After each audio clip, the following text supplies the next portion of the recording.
You've been watching the hysteria all day on TV, listening to it all day on radio, and you see you have to take sides now. Either you attack President Trump, or you're a fraud and a sycophant who never stood for anything, and you're sympathetic to the Russians. Or either you defend Donald Trump, or if you don't, you want Trump to fail. And people are rushing out, writing their columns and tweeting and putting stuff on Facebook and running on TV. And first of all, who cares what most of these people say? I despise most of the politicians who are speaking. When Trump was tough on North Korea, they accused him of wanting to go to nuclear war. So there are elements in our society, many of whom are on television and radio, most of whom lead the Democrat Party, who want this president to fail. So no matter what came out of this, they were going to trash him. There are elements within the Republican Party who are no different. They're never Trumpers, and they go directly to them. Jeff Flake, people like that. And then there are the malcontents, like Bob Corker, who couldn't run for re-election because he couldn't get elected dog catcher. There are the neocons out there. If we don't go to war, if we aren't aggressively intervening here, there, and everywhere else, then, of course, we're giving up the legacy of Reagan, which is a lie. Reagan never believed in that, and he never did it. And there's people who have some legitimate questions and are trying to figure out what to make of all this, the Trump-Putin press conference and so forth. I would just suggest to you, you're not going to get much information today on television or radio that will help you draw conclusions as you wish to draw them. So you have to do what you always do. Think for yourself. Now, I told you Friday when these indictments came down with these 12 Russians that this was a joke. I spent exactly 3 minutes on it. Why? Because they're never going to see the inside of an American courtroom. That's why. These matters, as I explained then, are handled on a counterintelligence basis. And yet we have criminalized this. So we have these phony indictments. 29-page indictment. And yet, Mr. Mueller and his team indicted these 12 Russians. I don't care about these 12 Russians. The one person they didn't indict was the 13th person, Vladimir Putin. You've been told all day that the Russians interfered with our election. I've argued that they've interfered with our election, too. I believe it, and I'm sure they did, because that's what they do. They're no damn good. So you have people in the Russian military and intelligence services interfering in our election? Of course Vladimir Putin knew about it. So why didn't Mr. Tough Guy Robert Mueller indict Vladimir Putin?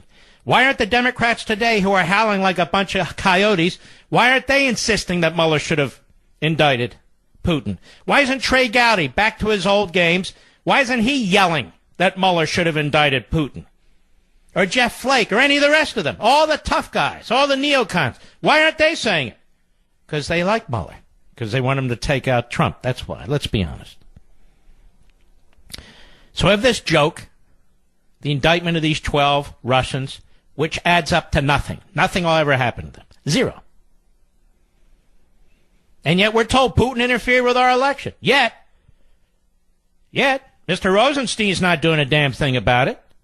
Mr. Mueller's not doing a damn thing about it. Putin is free to travel as he wishes and so forth and so on. Why don't they put their money where their mouth is? Why don't they put the indictment where it belongs if they're going to start indicting Russians? Why not indict the kingpin, the mob boss? See, I'm not a code pink Republican. I have nothing but contempt for Putin. But they didn't. And nobody's criticizing them but me. All the tough guys out there, where are they? Where are all the articles, the commentary in the Wall Street Journal and the National Review? Where are they? That Putin should have been indicted. Where are they? I don't see them. All right. Now, our intelligence agencies.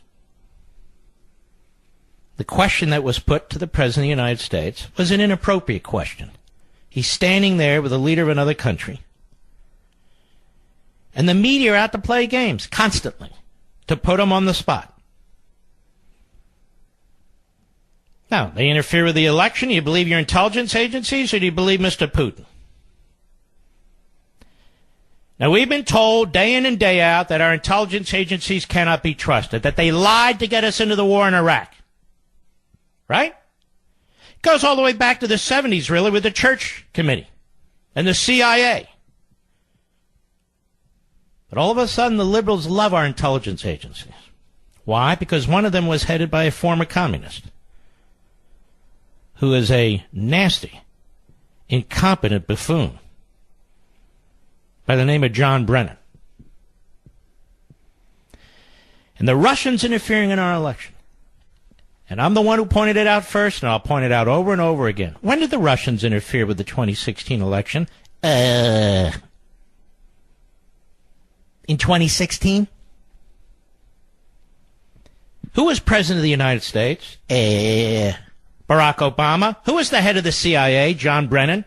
Who was the National Intelligence Director? James Clapper. Who was head of the Department of Justice? Loretta Lynch. Who was head of the FBI? Jim Comey. Right before him, who was head of the FBI? Robert Mueller.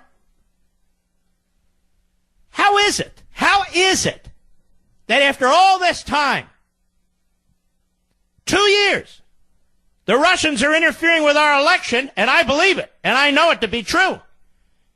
And the people who did next to nothing about it are never held to account. They're sitting on the sidelines attacking the President of the United States, or attacking Devin Nunes in the Intelligence Committee, or attacking Jim Jordan, or attacking one of those guys.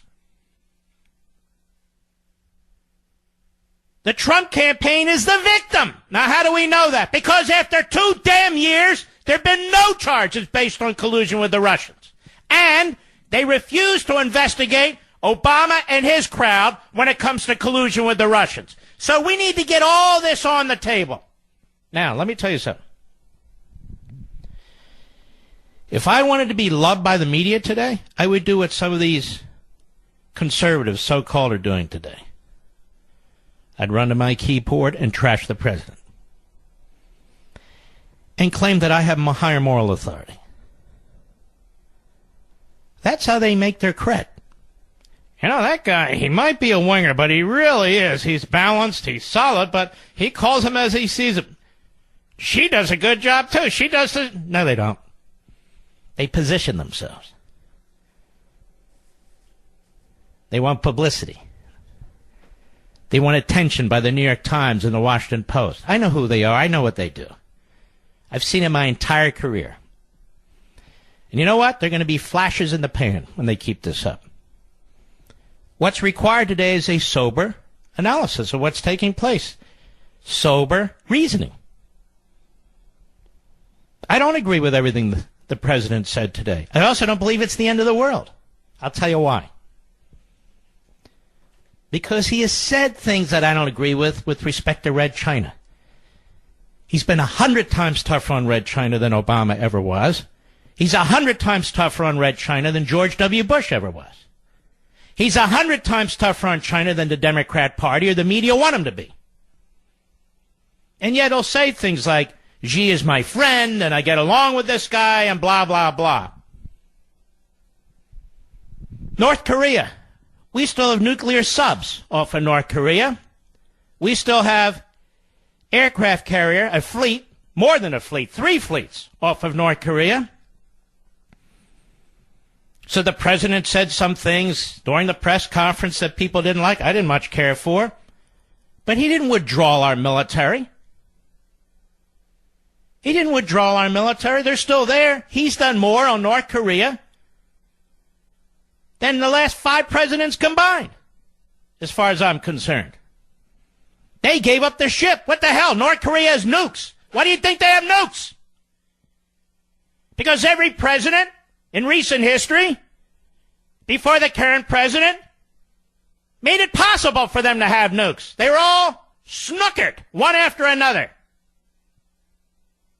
One after another.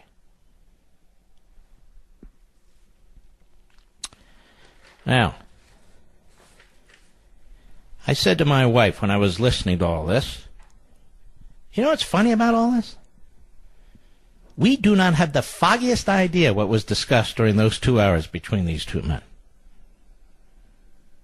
We have no idea. No idea. President Trump could have been very tough on Putin. Who knows? But here's what I do know. When he publicly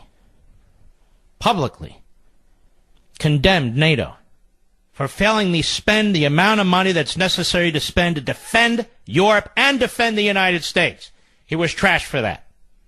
Why? 2% of GDP? Then he even suggested 4%. And he even said, the President of the United States, obviously most of this is meant to protect you and us from Russia. He spoke specifically to the Germans. And he said to their foreign minister, you're buying 70% of your natural gas from Russia. You shut down your nuclear plants, and you expect us to help pay more for your defense. He essentially said you're owned and bought for by the Russians. Does that help Russia? No. When he makes those remarks and he's pressuring Germany and he's pressuring NATO, even at the macro level, as he's building up the United States military, does that help Russia? Does that mean he's in bed with Vladimir Putin? Again, I'm not saying I agree with everything that the president said today. I certainly don't. But I'm not going to run around and say, woe is me, woe is me. The end has come. The end hasn't come. He gave lethal defensive weapons to the Ukraine when Obama would not. When Russia invaded eastern Ukraine, Obama did next to nothing. Minuscule sanctions.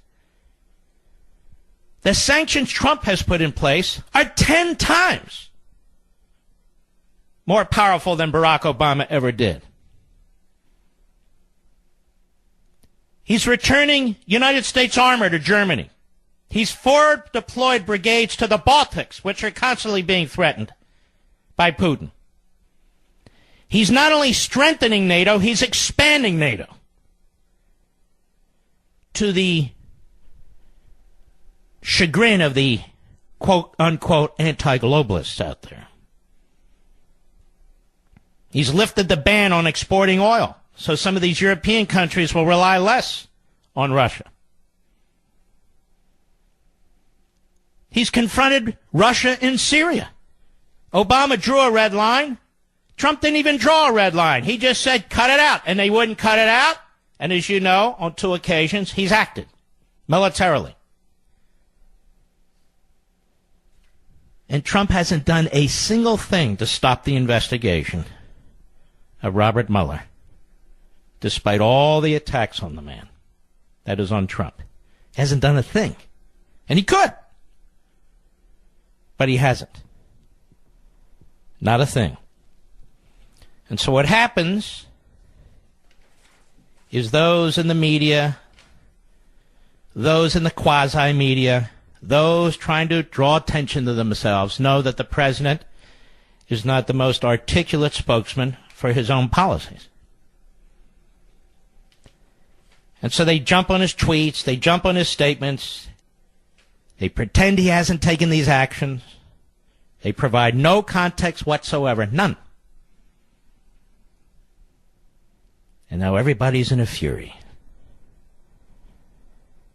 Do you know that the president believes Putin over our own intelligence agencies? The same intelligence agencies that the Democrats used to trash day in and day out. And I might add, the same intelligence agencies where senior officials interfered with the last election. The same FBI where senior officials interfered with the last election.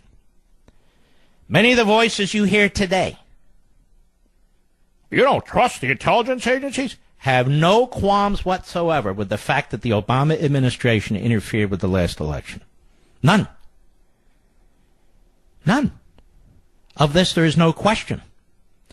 I've got a lot more to say. I'll be right back. After the bottom of the hour, I'm going to play something for you. That should really draw your attention. But you see how even conservatives play into this. You don't have to agree with everything the president said. You can even be critical of it. But we really do take our eye off the ball here. And many so-called conservatives and pseudo-conservatives don't have a problem with that. The Russians did interfere with our election. They interfered with our election during the administration of Barack Obama, when John Brennan was the CIA director, when James Clapper was the National Intelligence Director, when Jim Comey was the FBI director, when Loretta Lynch was the Attorney General of the United States. It's not the first time the Russians have attempted to interfere with our election either. And why is it that Donald Trump is taking more heat for this than Barack Obama? Why is it there's a special counsel investigating Trump world and not Obama world? After all this time, there's not been a leak that shows a connection. There's not been an indictment that shows a connection. There's been nothing.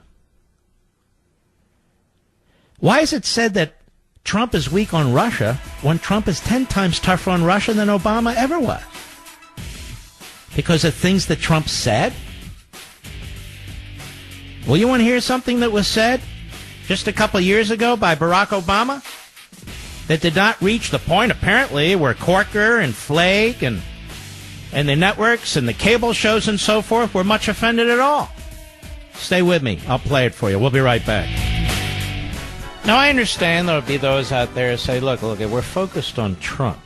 Why do you want to talk about Obama? I want to talk about both.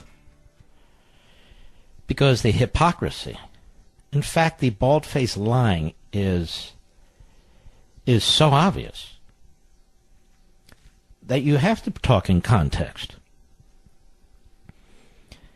One of the articles I read by a buddy of mine, where he's just trashing the hell out of Trump, that's fine, but he doesn't put anything in there about what Trump has actually done to Russia,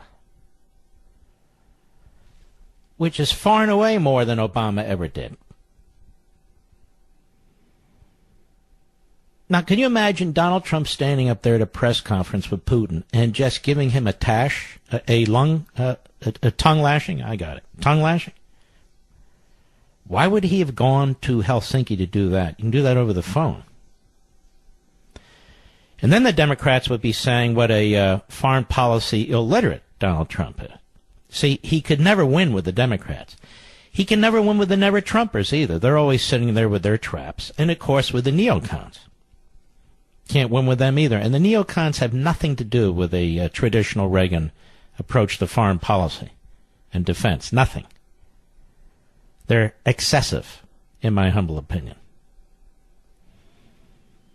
But there are those of us who are traditional Reagan conservatives who do believe in a very strong defense, but to use it very wisely. To use it very wisely. Well, what was Trump doing there in the first place with Putin?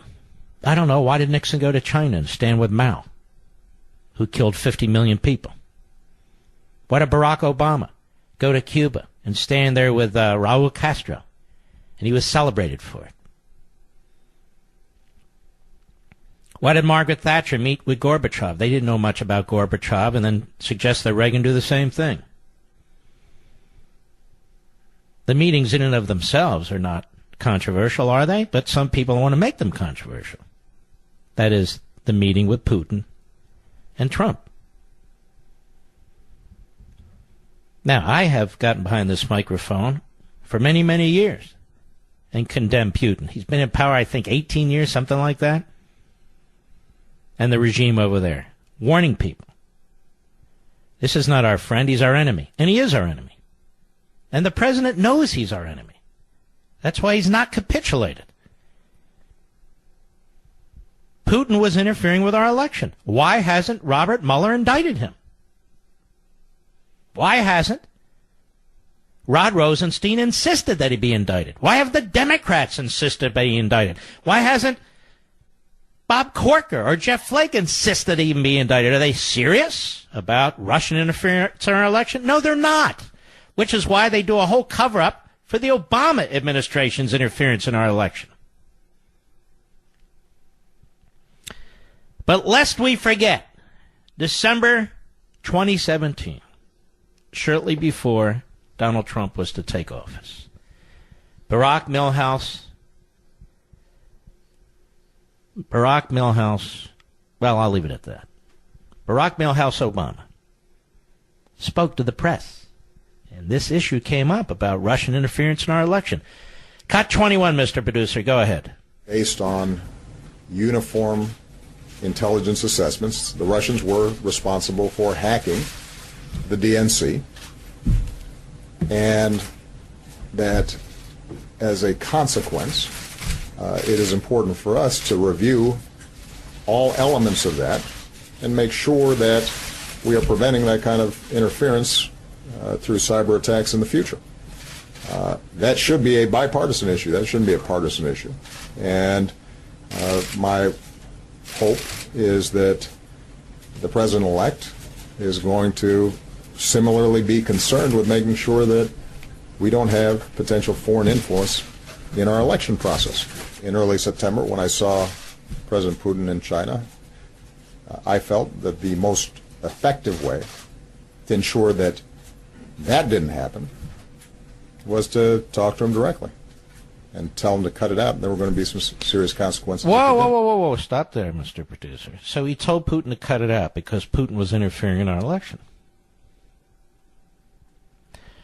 That is a first-hand witness account by a former president of the United States who had access, I assume, to all kinds of intelligence, saying that Putin interfered in our election.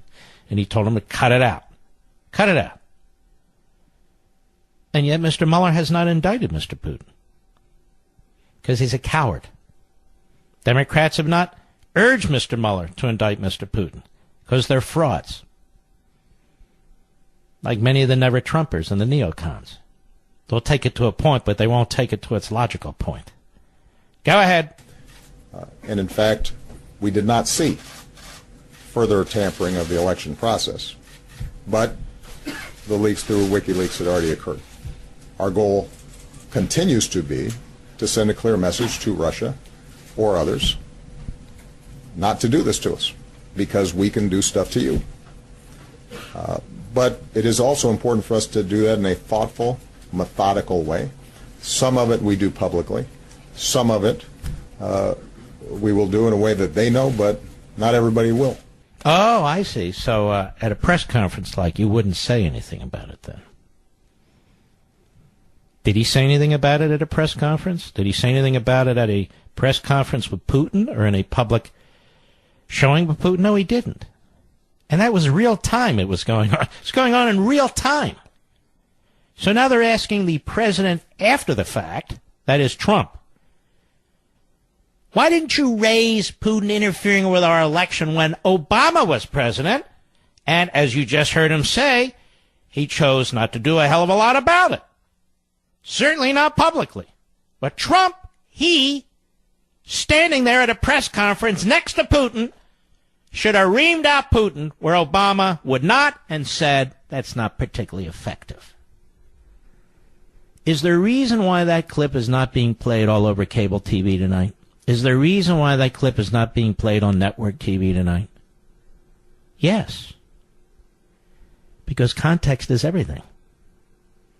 And they're not giving you context, are they? It's a piece I found from the Washington Free Beacon by Bill Gertz, April 17, 2018. Despite an unprecedented Russian intelligence operation to influence the 2016 presidential election, former President Barack Obama rejected a plan to conduct retaliatory cyber action against Moscow during the campaign, according to former CIA Director John Brennan. Now, this John Brennan, as we know, is a sleazeball. And yet, listen to what he says.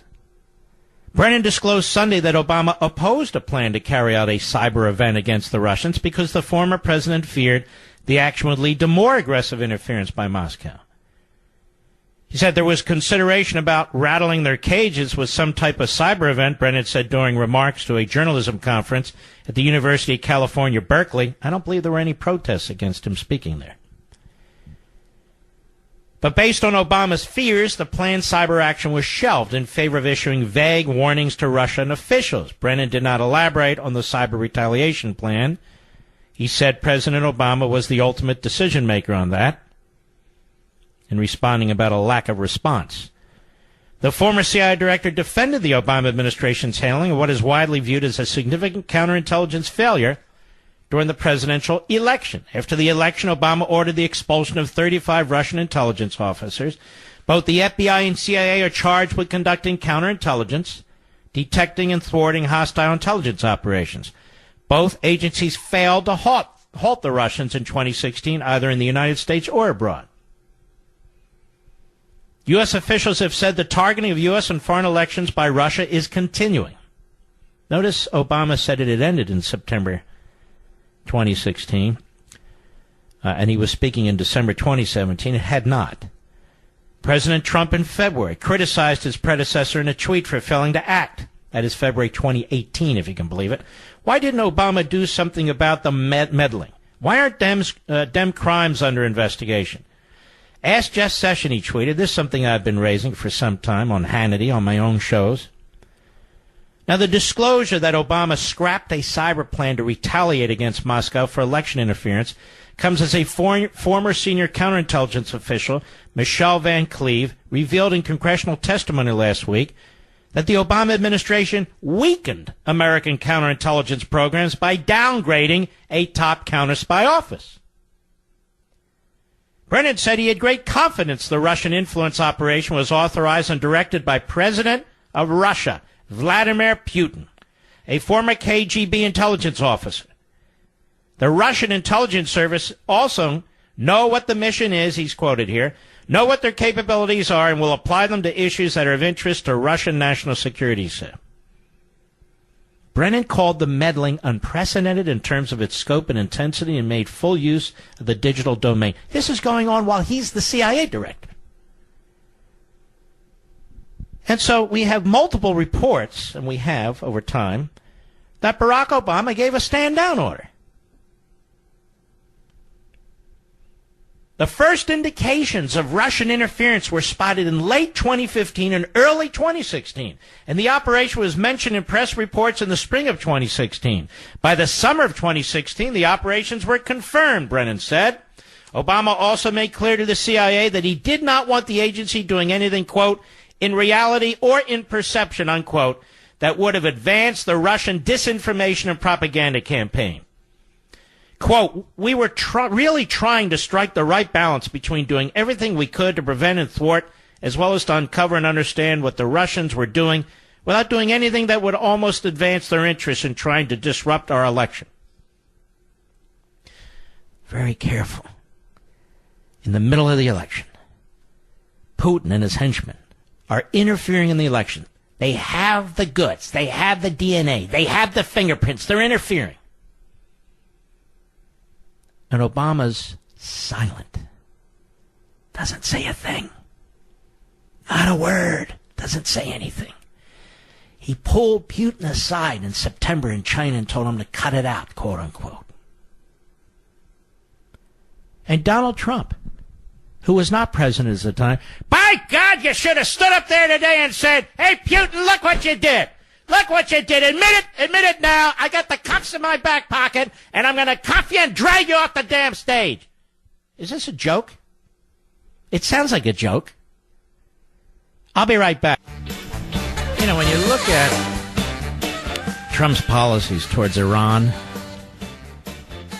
far more effective, far tougher than any of his predecessors since Reagan, Republican or Democrat. When you look at what he's done with North Korea, he hasn't given North Korea a damn thing. Nothing. Our military assets are still there. If Un reverses course, nothing lost. But we're in the position with him having nukes as a result of these deals that were cut by prior administrations. And many of the people attacking Trump today worked in those prior administrations. Before Trump became president, Russia moved into Georgia, Crimea, and the Ukraine, Trump wasn't president when that happened. He's trying to build up NATO. He's trying to build up NATO. When the prior president was eviscerating the United States military, he's trying to build up our military.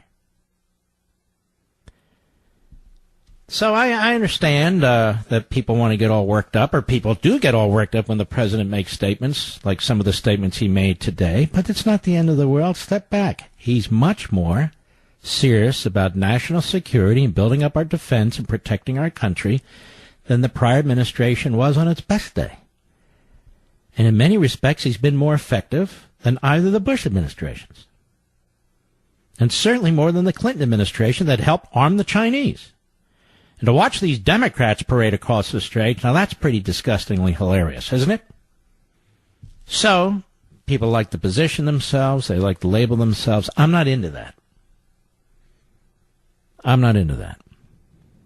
For me, it's not either you attack Trump or you're a fraud and a sycophant who never stood for anything, or you defend Trump or you want him to fail and you're sabotaging him. I'll leave it to other people in media to play those games. And there are those games being played. There's lots of levels. The Democrats were already organized to attack Trump no matter the outcome. And yet, they never attacked the former president of their party or his administration for allowing the interference. Have you ever heard Mark Warner talk about it? Adam Schiff? Rarely. Now and then, but rarely. How about the media? How about the media? No, you don't. So, the president has said things, sometimes goofy, sometimes inaccurate, and yet, when the rubber hits the road and it really comes down to it, he's done some very outstanding things, and he's been very tough. Very tough. There could be a method to all this, for all we know. Again, we don't know what took place during those 2 hours. But some of the criticism is absolutely insane. Like he's supposed to stand there and trash Putin. When in fact, Obama would never stand up to Putin. And you're supposed to do it publicly in a press conference forum. Have you ever seen that before? With a major hostile country? And yet, when he says to our allies, hey boys, it's time to put up and shut up. You know, we need to rebuild NATO. You have to contribute your part. And Germany, what are you doing? You're funding Russia. That was last week, and he was trashed for that. Does that sound like somebody who's selling out to Russia? No, it doesn't. Does he seem like somebody who's selling out to China? No. And yet Obama bent over backwards for China, too. He did. So you're hearing a lot of hysteria, and you're seeing a lot of hysterics. And just keep in mind, a lot of these people who are saying these things, some of them are earnest, many of them are not. They're trying to make their cred right now. See me? I'm a conservative, but I don't put up with this crap. Well, how about providing a little bit of context? A little bit of context. It's not the end of the world. I'll be right back. Now, let's continue. This requires more than an hour discussion, then I'll take some of your calls. This is where some of the Trump folks are going to get mad, but so be it. And by Trump folks, I mean the White House folks, not you folks. When you're on an international stage, and you're standing there, you made the choice to meet with Vladimir Putin, which I think is perfectly fine. And you're asked a setup question, and that's what it is. Who do you believe, Vladimir Putin or your intelligence agencies? You have to be able. You have to be able to defend your own country verbally. And do it in a way, in this case, that is not intended to destroy the entire purpose of the 2-hour discussion that they had in private. Obama would apologize for America. And we were furious about it. But despite the problems we've had with the senior levels of our intelligence agencies, and there have been considerable and quite serious problems with unmasking and even more, That's not the kind of stuff you air out there on an international stage, in my view. You just don't. I think what infuriates so many of you is the way the conduct of some of these entities have behaved in the United States and the way we can't seem to get to the bottom of their treacherous action during the last campaign and how the Democrats defend everything that helps the Democrats and hurts Trump. So I get that. But still, you don't hang the dirty laundry overseas, in my view. You just don't.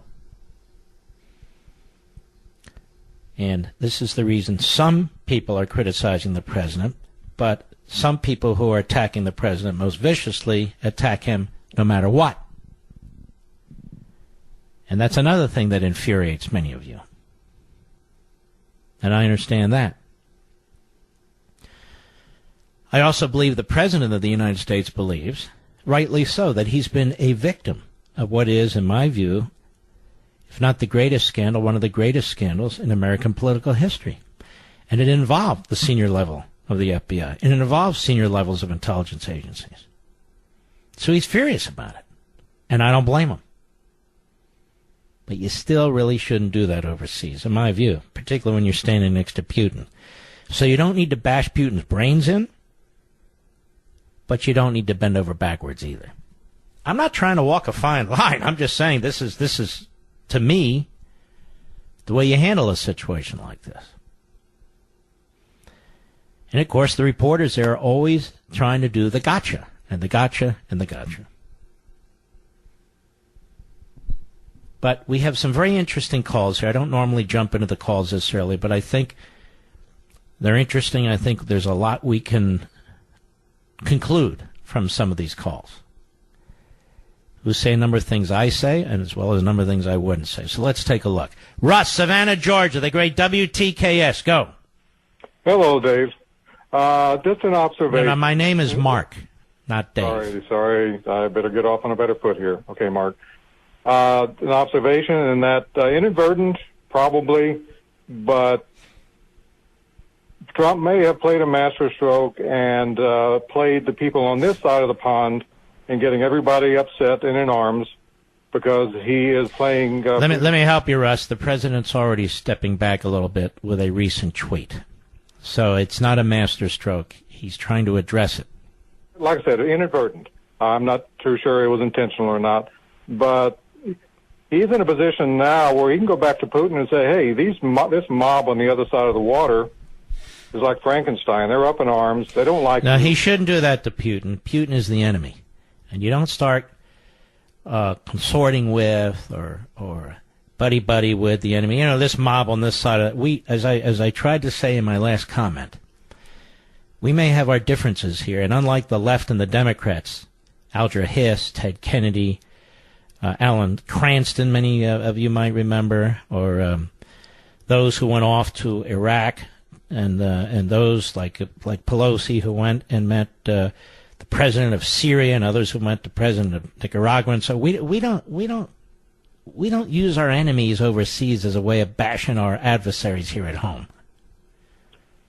No, I don't disagree with you there. I hardly agree with you there. You should not have done that. But on the other hand, when people act like this is the end of the world, it's nonsense. It's not the end of the world. He has put in place policies that are far more substantive and effective in dealing with Russia than Obama ever did or could. And when you have people attacking this president who worked in that administration or supported that administration, it's really it's really a joke. All right, Russ, thank you for your call, my friend. Let's go to Mark, Aurora, Colorado, Sirius Satellite. How are you? Hello, Mark. Good to talk to you. Thank you. Listen, I know you like Donald Trump. I know you've claimed the mantle of Reagan Republican, but under the concept of... I don't claim anything, sir. I'm on here 3 hours a day, 5 days a week. I don't need interpreters. People know what I think and what I believe. Why don't you tell us what you think and what you believe? Okay. Well, so the base and of Donald Trump, they think, oh, he's this rich guy, he's a great negotiator. But in the past, he has never been a Republican. In the past, he has never been a Reagan conservative. What in the world does this have to do with anything?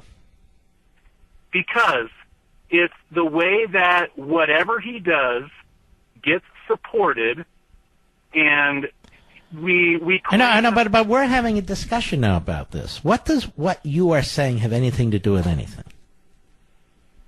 Because he does get supported. Well, maybe he does. Maybe he doesn't. I'm interested in your view, and you apparently don't have one. So my view all you're doing is trashing his supporters.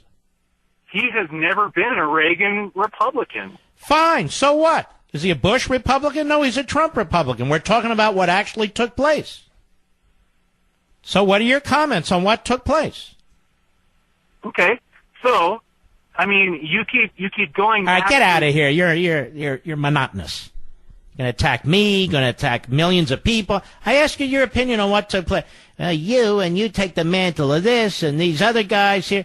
You're incoherent.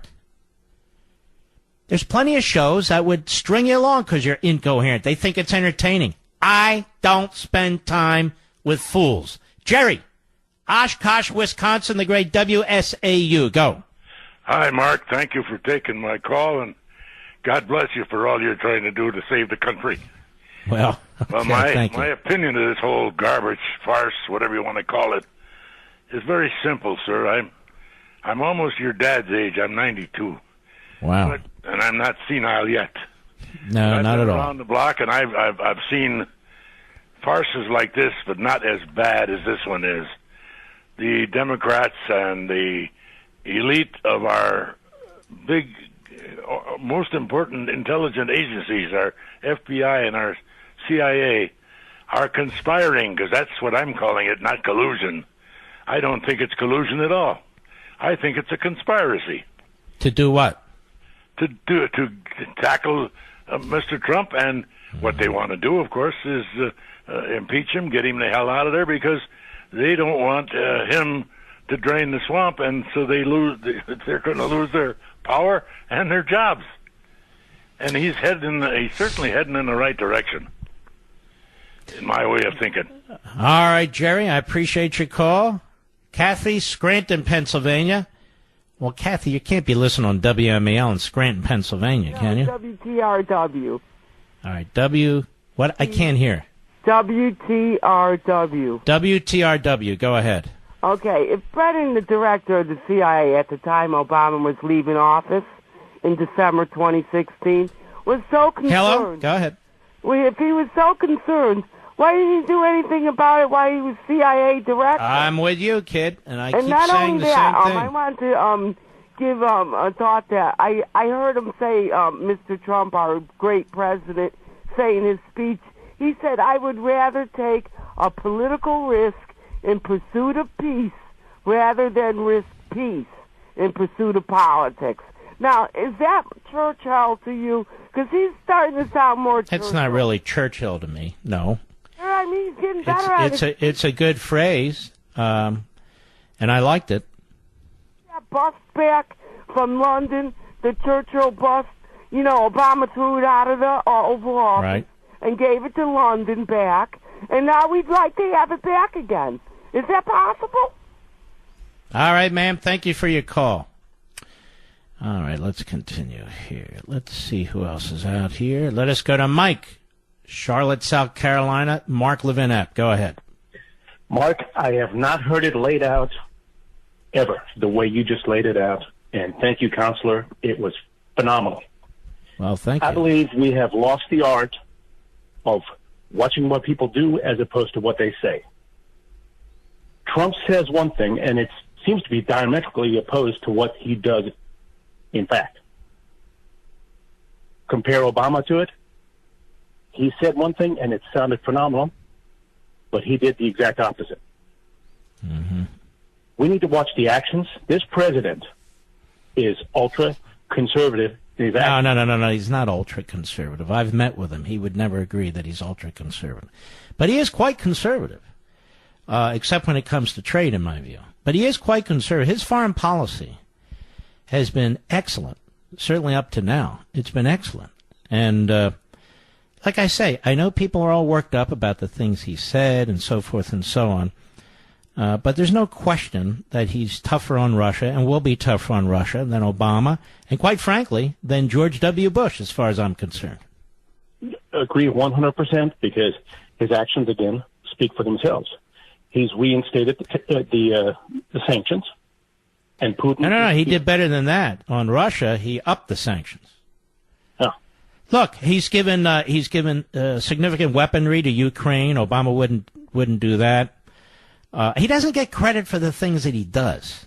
He doesn't get credit for the things that he does, so they're sitting there waiting for him to say something. And he said a couple things today that I think were a mistake. But it's not the end of the world. And if you watch TV tonight, it is the end of the world, which is ridiculous. Agree wholeheartedly. Another thing he did is when he had a meeting with the Polish president or prime minister, I don't know what they have over there, is he brought up the subject of gas. Well, why don't you buy it from us? Mm-hmm. All right, my friend. Thanks for your call. We'll be right back. Mark Levin. See, people. This is my point early in the first hour. People are going to go to their corners and treat this as a political matter. It's not a political matter.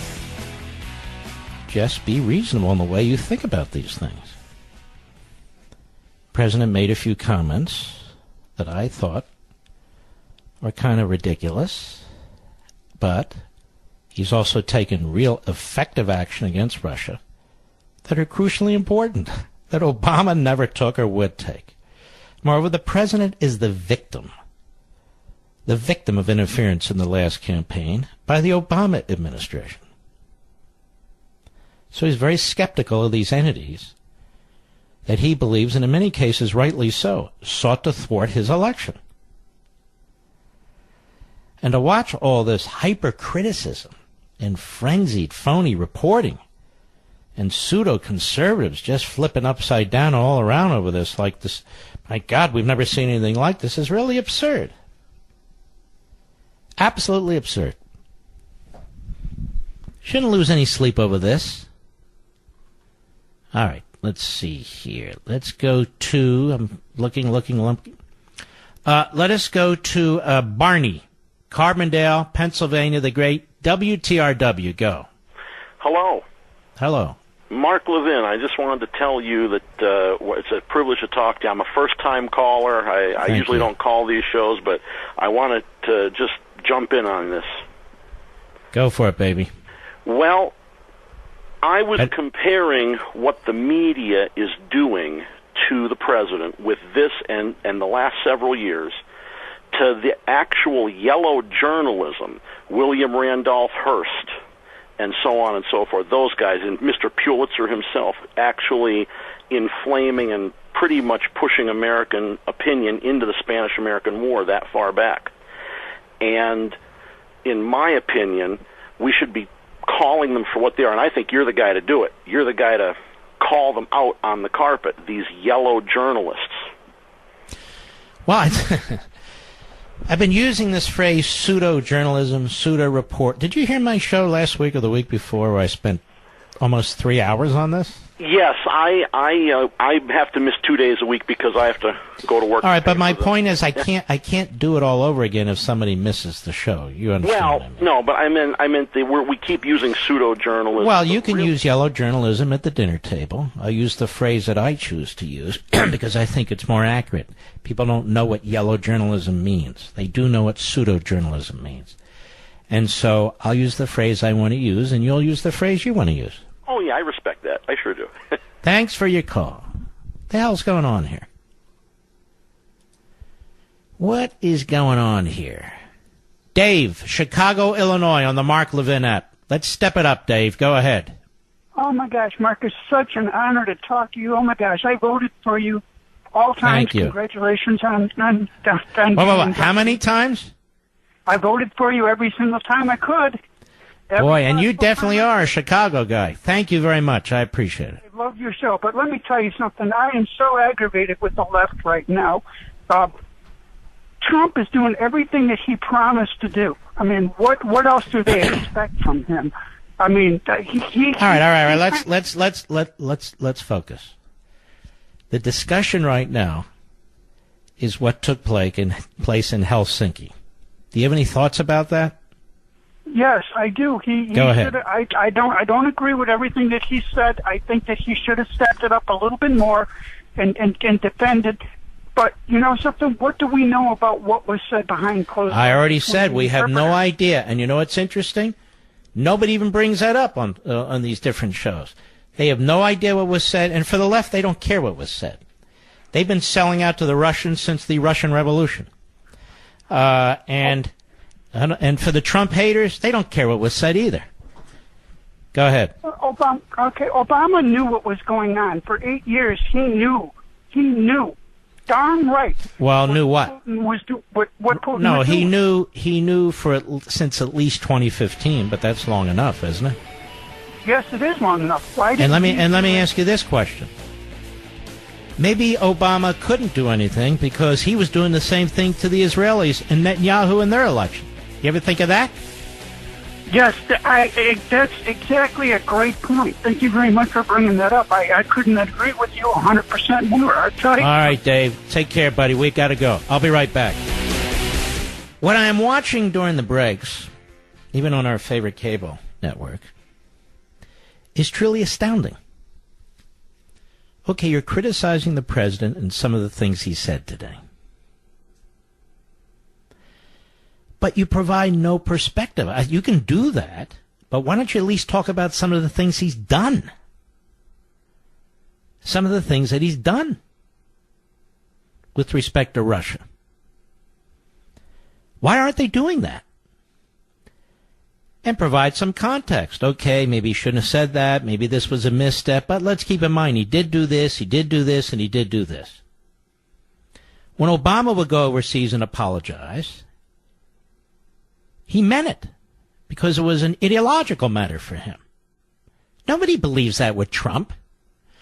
So they're standing. It's almost hilarious watching these people, very stern faces. This is where they're going to get their cred now, you see. You're going to get your cred because you believe that our intelligence services are better than the Russians? That's a gimme. That's a gimme. But to watch CNN and some of these other entities say this is the worst thing since Neville Chamberlain and so forth and so on, this is crazy. That's insane. They're just teeing off, which is what they do. You know, 2 months ago it was Stormy Daniels. We just keep bouncing around like ping pong balls around here. So you can criticize the president for what he said. I've criticized the president in the past on a variety of issues. But nobody believes that he's soft on Russia. Who believes he's soft on Russia? The Russians don't believe it. The Russians don't believe it. Ask the Chinese if they think Trump is soft on them. Ask the Iranians. Ask the North Koreans. Again, I point out, we've been taking a step back on North Korea. So, you've got this hysteria. I mean, it's unbelievable what I'm watching right now. Again, you don't have to agree with what the president said, but he's had much tougher policies than most of his predecessors in dealing with Russia. Much tougher, including those who are attacking him right now. You've got an interesting collection, aggregate, of people who are involved in this. Left-wing kook Democrats who never saw a military spending bill they could ever support. People who've hated Trump from day one, even though he's trying to increase defense spending. The so-called neocons. People who supported the idea of withdrawing from the Iran deal, but then when Trump did it, are silent or critical. It's pretty incredible, don't you think? He hasn't shown in any respect that he would sell out to Putin or sell out to Xi or sell out to Un or sell out to some mullah. He hasn't done any of that. So, okay. You can be critical of something the president said, maybe it wasn't said well, but does anybody actually believe that he would embrace the Russians over our intelligence services? Of course not. He has not done it, as a matter of fact. Now, when Obama was in a position to actually do something about all this, he did next to nothing. And same with all of his thugs. Did next to nothing. It's really appalling to me. It's not the end of the world. It's not the end of the world, I promise you. Some people act like it is. Let's see here. And by the way, I'm not interested in calls that just says Trump's right all the time, Trump's right all the time. I don't do that. You can call another show. Something intelligent. What do you think about what's going on? Tom, Santa Barbara, California, XM Satellite. Go ahead. Mark, my question is, who sets up these junior reporters with the questions that they asked at the press conference today? Is it Jeff Zucker at CNN? I mean, obviously it's their moment to shine or embarrass the president. I don't think any executive has to do that. I think most of these people hate Trump and they're looking for these gotcha moments. I mean, really, is it appropriate when the president is standing there with Putin to even ask the question? And by the way, the fact that I'm raising this, oh, look at Mark, look at he'll say, no, is that really intended to get a legitimate answer, or is it intended to do this, set off firecrackers? It's not intended to get a legitimate answer, and I agree with you. It could have been a misstep. That's a fair way to look at it. Every president has missteps, and Trump's been under incredible pressure, and I don't necessarily make excuses for that. But these, no wonder people call your show and want to defend Trump, because they see the mainstream media as simply, an arm of the Democratic Party, and, there's profound level of mistrust. The Fourth Estate has pretty much failed in its objective. And Tom, I think a lot of people understand that not everyone criticizing the president, but in the media for the most part, they want to take him down. So this is the latest thing they'll hang their hat on, even if we don't agree with exactly everything the president said, and maybe even be troubled by some of the things the president said. The fact is, we know the end goal of CNN and MSNBC and most of the rest of them is whatever it works. A porn star, the Putin press conference, whatever it is, let's take him out. Yeah, it's the next shiny object, whatever that week is, because really the left, as of today, has no message for November at all. So they have nothing. What do? You go up against 3.8%. And it's not just them, though. I would argue that the media are even worse, because they have a lot more influence than a political party per se. So you can have legitimate criticisms of the president. I think there are legitimate criticisms of some of what he said.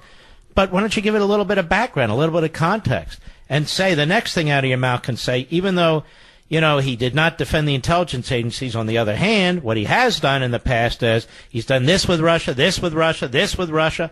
None of that. There's none of that. Can I ask you one more question? Yes, sir. So what is the collective, what in your opinion, maybe you back in the Beltway, interact with these guys? I'm not in the Beltway. I'm outside the Beltway, purposely. Well, do you ever interact with people like Katie Tur or other low-watt? No, why would I interact with people like that? Oh, I just wondered if they're stupid. Why would I waste my precious time, my limited time on Earth, to interact with somebody like that? Understood. You know what, sir? Let me tell you something. Maybe people don't know this. I don't interact with most people. Here and there, I was in a campaign event for Ron DeSantis in Florida over the weekend because he's outstanding and it was wonderful, and he had wonderful, wonderful people backing him too, and that was a thrill to be there. But I don't hang out with leftists. Why would I? All right, Tom, thank you for your call. Why waste my time? Mark, you're not open-minded. Well, neither are they. Michael, Alexandria, Virginia, the great WMAL. Go. Yeah, I just wanted to throw out a quick thought. Since when did the desire to avoid a thermonuclear war become an irrational position? When did that become? What are you talking about? Well, it's Trump. One of his reasons for not making the big confrontation, he doesn't want to provoke Russia, doesn't want to. Okay, first of all, I don't think him confronting Putin there would result in a thermonuclear war. Do you? Perhaps a bit of hyperbole, but yes. You see what I mean, though. Why is it Look, the president needs to be a little bit more careful on how he talks about these things. For his own sake. For his own sake. He's got enemies out there with long knives, bayonets, ready to cut him off at the knees at every turn. So, I mean, when you're dealing with something like this, it pays to be a little bit more careful. That said, what people are trying to do with what he said is not accurate either. They're trying to make the case that he's hostile to his intelligence services, all of them, that he's and so forth and so on. He's not, he's a president who has talked about that. He hasn't done a thing to our intelligence services. He hasn't done a thing to Bob Mueller. He hasn't done a thing to Jeff Sessions or Rosenstein. He lets them do what it is they do. It's the rest of us who are criticizing most of them. And then he has some good reason for wanting to do something. I agree with you, but he hasn't. All right, my friend, thank you for your call. All the things they've said about this president. Oh, he's a dictator. Oh, he's threatening the press. Oh, he's doing this. Oh, he's doing that. He doesn't do it. He doesn't do it. Jeff, Baton Rouge, Louisiana, Mark Levin app, go. Mark, brother. Yes, sir. Louisiana, love Levin, buddy. So glad to talk to you. Watched the show last night. It was great. Love you. Love your show. All right. So if Trump answers that question, doesn't, I believe the intelligence services over Putin, if he does that publicly, doesn't he give credit to the very people that are trying to destroy him? Well, he's kind of said that today. He backed up a little bit with a Twitter that essentially said that. No, I don't think so. Our problem isn't with the intelligence services in this country. It's the people who've been running them. Well, no, you're right, but they're the people that are trying to destroy him, or at least part of the problem. So I was just thinking he's not. Yeah, but Putin's trying to destroy him too, and us, one way or another. Well, maybe so, but you don't stand there with a guy like this, Putin. If you want to talk about our intelligence services, you do it right here at home. We would say the same thing if Obama did it. Yeah. And by the way, we want Trump to succeed. It's a reason why I bring this up. I mean, I respond in the way that I do, and I also think the attacks on him right now are so over the top. It's outrageous. It's unbelievable, and I hope one day soon, whatever the stars line up and Trump pulls the plug on this whole Russian nonsense. All right, sir. Thank you for your call. Let's see who else. I don't want to discuss Trump and Helsinki. I'm sick of it. You want to watch it? Turn on the TV. They can't stop. And all the somber faces, from the radical left Marxists, all of a sudden they don't like Russia, to the never-Trumpers, to all the other people, very earnest. Oh, my God, what did he do? No, he really needs to fix this and so forth. He already did. He put out a tweet on Twitter. Put out a Tweety Bird out there. And you don't have to agree with everything he said, but you know damn well he's not selling us out to the Russians. You think he's Obama, for crying out loud? He's not Obama. And I would remind the Democrat leader there in the Senate, Chuck Schumer, Alger Hiss, that's your guy. Ted Kennedy, when he was cavorting with the Kremlin, that's your guy. Alan Cranston, also another one, when he was senator from... That's your guy. Nancy Pelosi, when she was meeting the dictator's father, the other dictator, that's your gal. What was that guy's name? Bonnier. Remember him from Michigan? Meeting Ortega down there in Nicaragua? Remember that? He's still down there, Ortega, Nicaragua. People are trying to rise up against him, so he's having them shot in the street. That's your party. Remember Jim Wright meeting with the same people? That's your party. Playing footsie with the commies. Also, remember Barack Obama with Medvedev? Remember him? The pawn president to Putin? Listen, tell Vlad, after the election I'll be far more flexible. Okay, I tell him. And he's here with Raul Castro. Look at us. We're opening a new embassy. What do? They attack our embassy staff with this high sound, whatever they did. Some have brain damage. Some can't hear anymore. Oh, wonder why they did that. You wonder why Castro did that? Really? Raul? All right, where are we, Mr. Producer? How much time do I have left? How much time do I have left? All right, thank you. Let's go to caller number 4. Take it blind. Go. You're on the air, sir. We're trying something new here. Go. Oh, for crying out loud. Who are you talking to? You're on the... Mark Levin. Who am I talking to? You're talking to Barbara. Go, Barbara.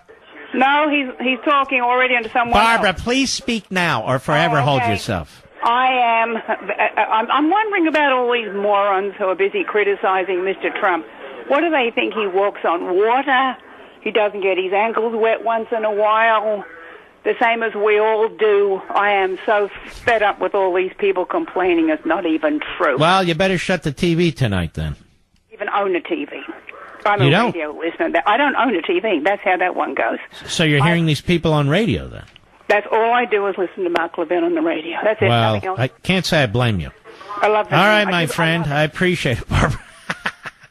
Well, I have to listen to Mark Levin because I am Mark Levin and I'm doing the radio show.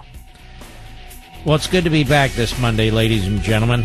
I know it's crazy out there, but we'll work our way through it. We salute our armed forces, police officers, firefighters, and emergency personnel. I'll see you tomorrow, America. God bless and take care.